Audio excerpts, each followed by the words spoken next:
منبع الجود والعطاء صاحب المقام والشفاعة والجمال الذي دنا فتدلى فكان قاب قوسين أو أدنى فأوحى إليه ربه ما أوحى محمد المصطفى أحمد المجتبى الذي كان نبيا وآدم بين الطين والماء وعلى آله وأصحابه الكرماء والشرفاء والتابعين لهم بالإحسان إلى يوم الجزاء. أما بعد فأعوذ بالله من الشيطان الرجيم. بسم الله الرحمن الرحيم. يا أيها النبي قل لأزواجك إن كنتن تردن الحياة الدنيا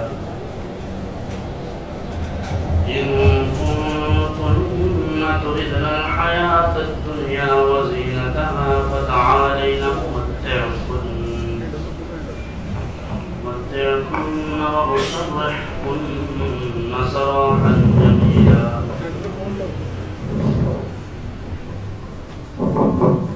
وإن كنتن تردن الله ورسوله والدار الآخرة فإن الله أعد للمحسنات منكن أجرا عظيما.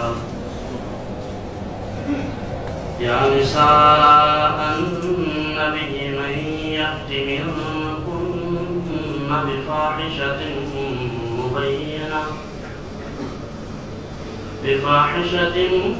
مبينة يضاعف لها العذاب ضعفين وكان ذلك على الله يسيرا.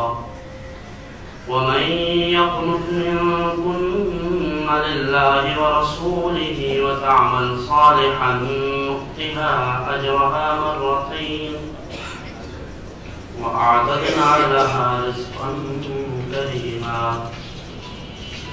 يا نساء النبي لستن كأحد من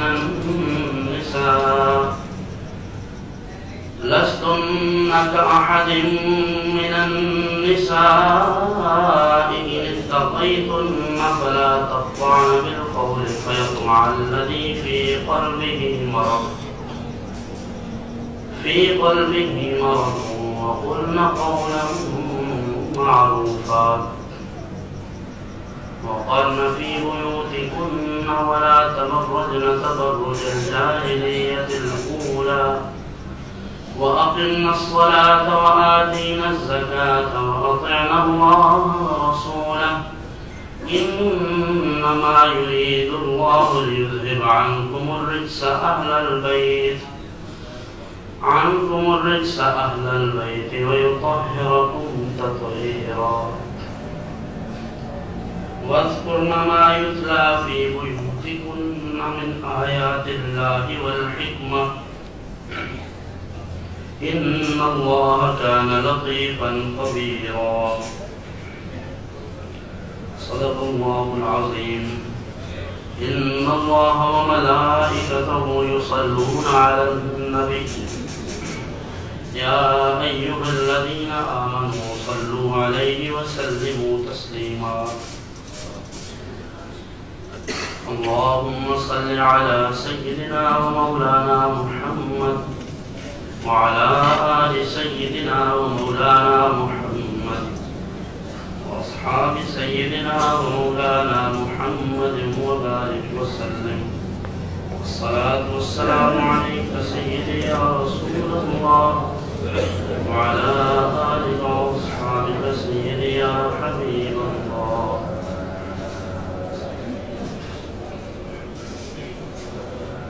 بعد سند الصلاة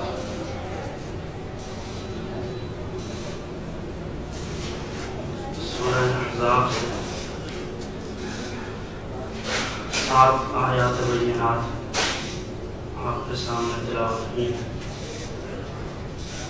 اور ان آیات میں وہ آیت مبارکہ بھی ہے جو آپ اکثر علماء سے سنتے رہتے ہیں.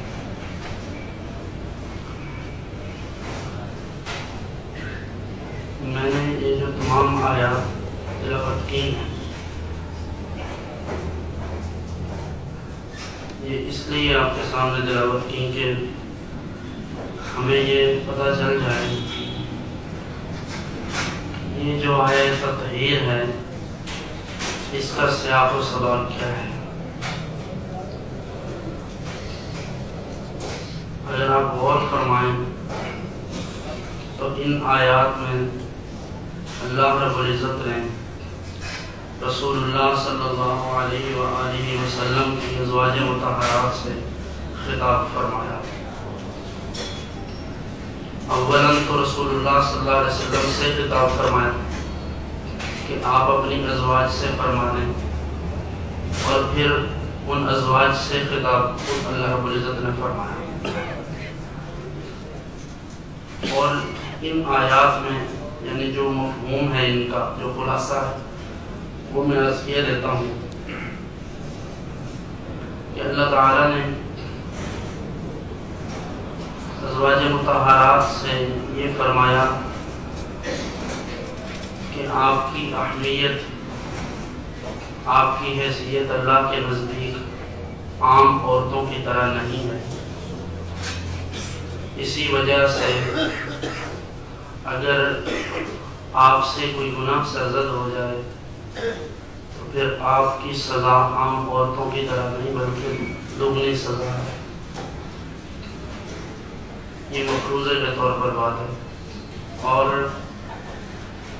فرمایا کہ تم میں سے جو اپنے آپ کو روک کے رکھے اور نیک عمل کرے تو پھر اس کو بھی اجر سنگل نہیں بلکہ ڈبل ملے گا. کن کی بات ہے؟ ازواج مطہرات کی بات، عام عورتوں کی بات نہیں. پچھلی یہ دو باتیں بیان فرما کے آگے تو بالکل ہی بات واضح ہو گئی. یا نساء النبی لستن کاحد من النساء، اے نبی کی بیویوں سارے جہان کی عورتوں میں سے کوئی عورت تم جیسی نہیں ہو سکتی. یا اس کا عکس پڑھیں اگر لستن کا ترجمہ کر کے کہ تم کسی عورت کی طرح نہیں ہو. سارے جہان کی عورتوں میں سے کسی ایک عورت کی طرح بھی تم نہیں ہو. یعنی ازواج مطہرات رضوان اللہ علیہن یہ اللہ کے نزدیک اتنا مرتبہ رکھتی ہیں کہ سارے جہان کی عورتیں ایک طرف اور رسول اللہ صلی اللہ علیہ وآلہ وسلم کی ازواج مطہرات کا مرتبہ ان سے بلند ہے. علامہ علوسی علیہ رحمہ اس پر یہ کہتے ہیں کہ رسول اللہ صلی اللہ علیہ وآلہ وسلم کی ازواج مطہرات کا یہ مقام اور مرتبہ تو انہیں ممتاز کر رہا ہے حضرت سیدہ خاتون جنت فاطمہ الزہرا رضی اللہ تعالی عنہا سے بھی. یعنی اس سے تو یہ بھی پتہ چلتا ہے کہ سارے جہان کی عورتوں میں حضرت سیدہ خاتون جنت بھی ہیں تو پھر یہ ان سے بھی مقام و مرتبہ میں بلند ہیں. تو وہ فرماتے ہیں کہ اس حیثیت میں واقعتاً ان کا مقام و مرتبہ بلند ہی ہے. لیکن اگر دوسری حیثیت سیدہ کونین کی دیکھی جائے کہ رسول اللہ صلی اللہ علیہ وآلہ وسلم نے انہیں اپنے جسم کا حصہ قرار دیا تو بلا شبہ یہ ایسی فضیلت ہے جو پورے جہان میں کسی ایک شخص کو بھی نصیب نہیں سوائے سیدہ خاتون جنت رضی اللہ عنہا کی. تو ہم چونکہ اہل سنت ہیں اس لیے ہمارا دل تنگ نہیں ہے. ہم ازواج مطہرات کی اس فضیلت کو بھی ماننے والے ہیں اور سیدہ کونین کی اس فضیلت کے بھی قائل ہیں. ہم سب کو سلام کرتے ہیں. اللہم صلی علی سیدنا و مولانا محمد وعلی آل سیدنا و مولانا محمد. اللہ رب العزت نے اسی آیت کے اندر یہ جو 22 میں پڑھے گی دوسری آیت ہے یا نساء النبی لستن کاحد من النساء، کہ تم سارے جہان کی عورتوں میں سے کسی ایک کی طرح بھی نہیں ہو، ان اتقیتن، اگر تم تقوی اختیار کیے رہو۔ فلا تخضعن بالقول فیطمع الذی فی قلبہ مرض وقلن قولا معروفا۔ اس حصے کے اندر یہ تعلیم ہے آج کی عورتوں کے لیے بھی، اور بظاہر یہ خطاب امہات المومنین یعنی ازواج مطہرات سے ہے، ازواج رسول سے ہے، لیکن حقیقتاً قیامت تک آنے والی خواتین کے لیے یہ تعلیم ہے، اور وہ یہ کہ فرمایا اگر کوئی دروازے پر آتا ہے تو عورتوں کو نرمی سے بات نہیں کرنی چاہیے۔ اسی سے یہ بھی سمجھ آتا ہے کہ اگر، کیونکہ آج کل موبائل وغیرہ کا استعمال ہوتا ہے، انٹرنیٹ کا استعمال ہے، تو اس میں بھی اگر کوئی رانگ نمبر سے کال آ جائے کسی مرد کی تو خواتین کو چاہیے کہ وہ سخت لہجے میں بات کریں، تاکہ جس شخص کے دل میں برائی ہو وہ کوئی غلط امید نہ لگا بیٹھے، اور یہ فتنے سے بچنے کی ایک بہترین صورت ہے۔ خواتین کی عادت ہوتی ہے کہ وہ نرمی سے بات کرتی ہیں، اور اللہ رب العزت نے اس سے منع فرمایا، اس لیے آج بھی خواتین کو یہ چاہیے کہ اگر فون پہ بھی بات کریں اسی وجہ سے تو سختی سے بات کریں، اور دروازے پہ بھی کوئی آئے تو اولاً تو یہ کوشش ہونی چاہیے کہ کوئی مرد جواب دے، اور اگر کوئی مرد گھر میں موجود نہ ہو تو پھر عورتیں سختی سے بات کریں اور صرف مطلب کی بات کریں، زیادہ لمبی بات نہ کریں۔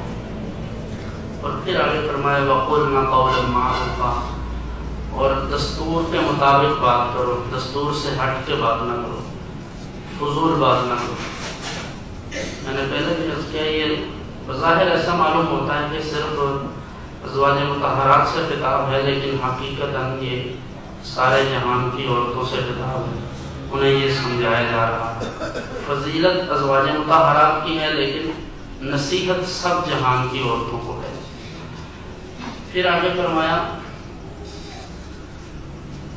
کہ نبی صلی اللہ علیہ وآلہ وسلم کی گھر والیوں، تم اللہ کا حکم مانو، اللہ اور اس کے رسول کی اطاعت کرو، نماز پڑھو، زکوٰۃ دو، یہ بھی ان سے۔ اور یہاں پر سارے صیغے یا نساء النبی سے اگر آپ غور کریں، یہاں علماء تشریف فرمائیں، اس کے علاوہ بھی لستن بھی، اس سے بھی یہ ظاہر ہے کہ یہ مؤنث ہے، اور ان اتقیتن یہاں بھی، اور فلا تخضعن، اور وقرن فی بیوتکن، یہ سارے جو صیغے ہیں، جو ضمائر ہیں، یہ مؤنث کی ہیں، یعنی سارا خطاب ازواج مطہرات سے ہے کہ وقرن فی بیوتکن، تم اپنے گھروں میں رہو، ولا تبرجن تبرج الجاہلیت الاولی، کہ پہلی جو پرانی جاہلیت ہے اس جاہلیت کی طرح بناؤ سنگار نہ کرو، اپنی زینت کو ظاہر نہ کرو۔ اس سے بھی یہ پتہ چلتا ہے کہ رسول اللہ صلی اللہ علیہ وآلہ وسلم کی امت میں جتنی خواتین ہیں یہ خطاب ان سے بھی ہے کہ وہ جاہلیت میں جو کچھ تھا، جو رسم و رواج تھے، اس طرح نہ کریں۔ یہ آواز کس چیز ہے؟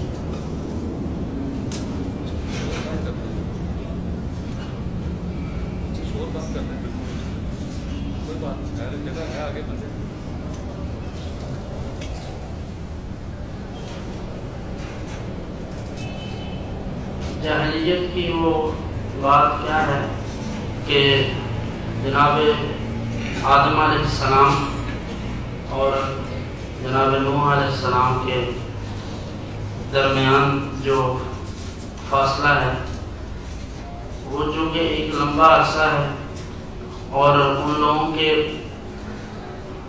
بچے جو تھے وہ خوبصورت ہوتے تھے اور عورتیں خوبصورت نہیں تھی، تو عورتیں بناؤ سے گائے کرتی تھیں، اور ضرورت سے زیادہ کرتے تھے، اللہ تعالیٰ کو یہ پسند نہیں تھا.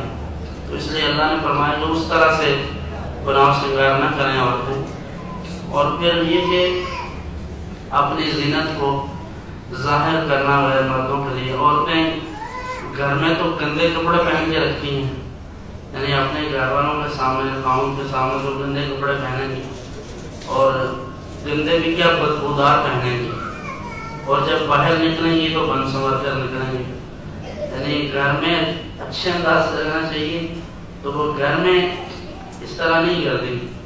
جب باہر نکلتی ہیں تو پھر اچھا کپڑا بھی پہنیں گی، خوشبو بھی لگائیں گی، پھر پارٹی میک اپ یا جو بھی وہ کرتی ہیں پھر وہ خاص ان کا انداز ہوتا ہے، تو وہ کر کے پھر نکلتی ہیں. پھر ان کے کیٹیگریز ہیں، ہمیں تو وہ معلومات میں نہیں، ابھی شاید جس سے پوچھنا پڑے گا تفصیل اس کی، تو وہ اس کے مطابق پھر نکلتی ہیں. اور پھر اب تو دوپٹہ بھی اتنا باریک ہے، ٹرانسپیرنٹ ہوتا ہے، اس سے بالکل جسم ظاہر ہوتا ہے. ہمارے حضرت صاحب کی عالم حضرت شاہ الاسانی علیہ رحمہ، آپ اس حوالے سے ایک بات فرمایا کرتے تھے عورتوں کو خاص طور پہ، کہ جس کا کپڑا جتنا باریک ہے اس کا ایمان بھی اتنا باریک ہے، اور جس کا کپڑا جتنا موٹا ہے ایمان بھی اس کا اچھا ہے. تو یہ آج بھی کوشش کرنی چاہیے کہ بناؤ سنگار اگر ہو تو ہو. اور عورت کا تو معنی ہی پردہ ہے، عورت لفظ عورت کا تو معنی بھی پردہ ہے، اس لیے اگر عورت پردے سے نکل جائے تو پھر عورت کب رہے گی. تو اللہ تعالیٰ ہمیں توفیق دے کہ ہم ان باتوں پر عمل کر سکیں. اور یہ حقیقتاً ازواج مطہرات، ازواج رسول رضی اللہ تعالیٰ عنہن، یہ وہ شخصیات ہیں، وہ نفوس قدسیاں ہیں کہ سارے جہان کی عورتوں کے لیے یہ ماڈل کی حیثیت رکھتی ہیں، کہ جو ان کا طریقہ ہے دنیا اور آخرت میں کامیاب ہونے کے لیے اس سے بڑھ کر کوئی طریقہ نہیں ہے. پھر رسول اللہ صلی اللہ علیہ وآلہ وسلم کی صاحبزادیاں، اور ان میں بالخصوص سیدہ کونین، سیدہ خاتون جنت فاطمہ الزہرا رضی اللہ تعالی عنہا، آپ کی شخصیت کہ جو کچھ آپ نے عمل کیے، جو آپ کی سیرت طیبہ ہے، وہ آج کی خواتین کے لیے یقیناً ایک آئیڈیل کردار ہے. تو اللہ رب العزت نے ان آیات بینات میں رسول اللہ صلی اللہ علیہ وسلم کی ازواج مطہرات سے خطاب فرمایا بظاہر، لیکن حقیقتاً قیامت تک آنے والی خواتین کو رہنمائی فرما دی کہ وہ انہی کے طریقے پر چلیں. وَأَقِمْنَ الصَّلَاةَ، نماز پڑھیں، وَآتِينَ الزَّكَاةَ، اگر زکوٰۃ فرض ہو تو زکوٰۃ دیں، وَأَطِعْنَ اللَّهَ وَرَسُولَهُ، اور اللہ اور اس کے رسول کی اطاعت کریں. ازواج مطہرات کی بات، اور پھر ساتھ ہی فرمایا إِنَّمَا يُرِيدُ اللَّهُ لِيُذْهِبَ عَنْكُمُ الرِّجْسَ أَهْلَ الْبَيْتِ وَيُطَهِّرَكُمْ تَطْهِيرًا، کہ اے نبی کے گھر والوں، بے شک اللہ تو یہی ارادہ فرماتا ہے کہ ہر طرح کی ناپاکی کو تم سے دور رکھے اور تمہیں خوب ستھرا ہی رکھے. تو اللہ تعالیٰ نے جن کے بارے میں یہ بات فرمائی، اس بارے میں ہمارے جو شاہد امت ہیں ان کا اس حوالے سے قدر اختلاف سمجھا جاتا ہے، لیکن حقیقتاً اختلاف میں اس کو تطبیق دی جا سکتی ہے. جیسا کہ اکرمہ وغیرہ رضی اللہ عنہ اس طرف گئے کہ اس کا مطلب یعنی اہل بیت سے مراد صرف امہات المومنین ہیں. اب یہ یہاں پہ جو یہ آیت تطہیر ہے، جیسے مولانا صلی اللہ علیہ وسلم نے کہا تھا کہ جن کی پاکی کا خدائے پاک کرتا ہے بیان، آیت تطہیر سے ظاہر ہے شان اہل بیت. تو یہ لفظ اہل بیت اس آیت میں ہے. اس بارے میں مفسرین کرام کیا فرماتے ہیں؟ سب سے پہلی بات صحابہ کرام علیہم الرضوان، انہوں نے اس بارے میں متعدد باتیں ہیں، ہر ایک کی اپنی رائے ہیں. بعض باتوں پر بعض صحابہ جمع کہ اس آیت سے اہل بیت، اس آیت میں جو اہل بیت کا لفظ ہے اس سے مراد کون ہے. تو لغت کے حوالے سے بھی کچھ لوگوں نے کلام کیا، جیسے ابن منظور افریقی ہیں، انہوں نے یا علامہ مرتضیٰ حسینی زبیدی، تاج العروض اور لسان عرب، یہ مشہور لغت کی دو کتابیں ہیں۔ تو ان حضرات کا یہی کہنا ہے کہ اہل تو بیوی کو کہتے ہیں، اور مرتضیٰ حسینی کہتے ہیں کہ اہل کسی شخص کی بیوی اور اس کے اولاد جو ہے اس کو اہل کہا جاتا ہے۔ تو یہاں رسول اللہ صلی اللہ علیہ وسلم کے اہل بیت سے مراد حضور کی ازواج مطہرات یعنی آپ کی بیویاں اور آپ کی اولاد، اور پھر آپ کی اولاد کے ساتھ اس میں آپ کے داماد حضرت علی کرم اللہ تعالیٰ وجہ کریم بھی شامل ہیں۔ اس لیے ہمیں یہ سمجھنا چاہیے کہ اہل بیت سے مراد ازواج مطہرات بھی ہیں، رسول اللہ صلی اللہ علیہ وسلم کی بیویاں، اور پھر حضور علیہ السلام کی اولاد، اور پھر جن لوگوں کے لیے حضور صلی اللہ علیہ وسلم نے صدقات واجبہ کو حرام قرار دیا، جیسے آل علی ہیں، آل عقیل، آل جعفر، آل عباس، یہ بنو ہاشم، یہ بھی سب اہل بیت میں شامل ہیں۔